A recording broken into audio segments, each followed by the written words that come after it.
एक समय की बात है। घने जंगल में एक बहुत ही ताकतवर शेर रहता था। वो जंगल का राजा था और सभी जानवर उससे डरते थे। शेर जवान और तेज था। जब भी उसे भूख लगती वो जानवरों का शिकार करके उन्हें खा लेता था। लेकिन समय बीतता गया और धीरे धीरे वो बूढ़ा होने लगा। अब वो पहले जैसी तेजी से दौड़ नहीं पाता था। शिकार पकड़ना उसके लिए मुश्किल होने लगा था। कई दिनों तक उसे खाना भी नहीं मिल पाता था। शेर ने एक खतरनाक चाल चलने का सोचा।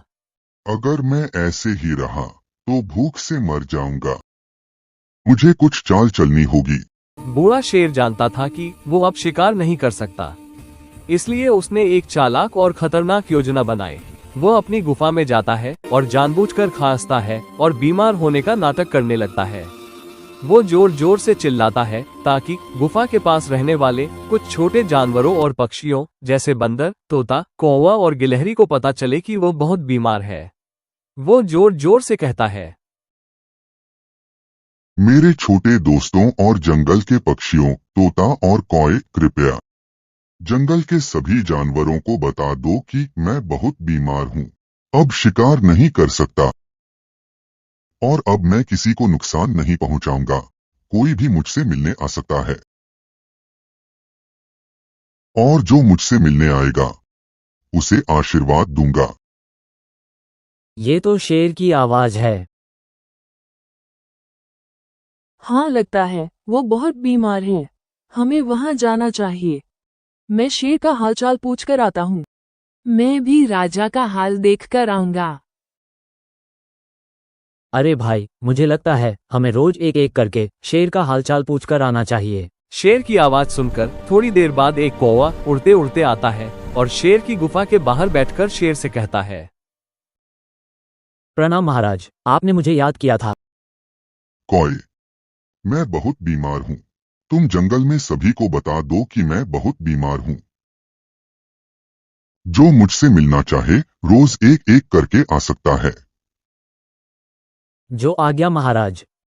कौवा उड़कर जाता है और जंगल में सभी जानवरों को शेर के बीमार होने के बारे में बताता है। महाराज बहुत बीमार हैं और शिकार नहीं कर सकते। जो उनसे मिलना चाहता है रोज एक एक करके जा सकता है। अब तक शेर के बीमार होने की खबर पूरे जंगल में फैल चुकी थी और शेर का हालचाल पूछने के लिए मासूम जानवर रोज एक एक करके शेर से मिलने जाने लगे। रोज एक जानवर गुफा में जाता था। पहले दिन हिरण गुफा के अंदर गया पर वापस नहीं आया। दूसरे दिन बंदर गुफा के अंदर गया पर वापस नहीं आया। तीसरे दिन जेब्रा गुफा के अंदर गया, वो भी वापस नहीं आया। जो भी जानवर गुफा में जाता था वापस नहीं आता था क्योंकि शेर उनको खा जाता था।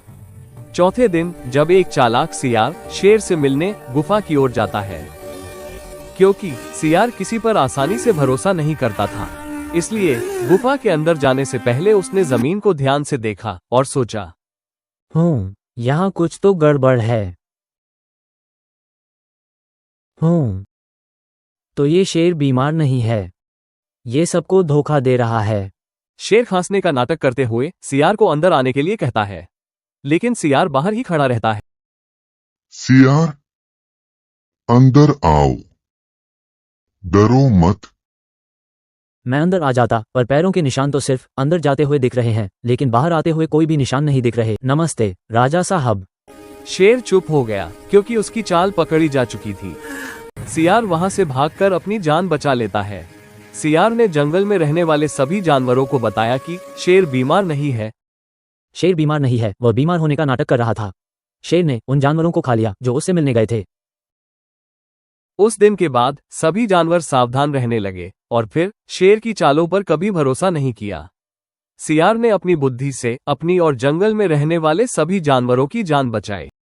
इस कहानी से हमें ये सीख मिलती है कि समझदार व्यक्ति भरोसा करने से पहले सोचता है और परिस्थितियों को ध्यान में रखकर निर्णय लेता है, दिखावे या मीठी बातों में आकर खतरे में नहीं पड़ता।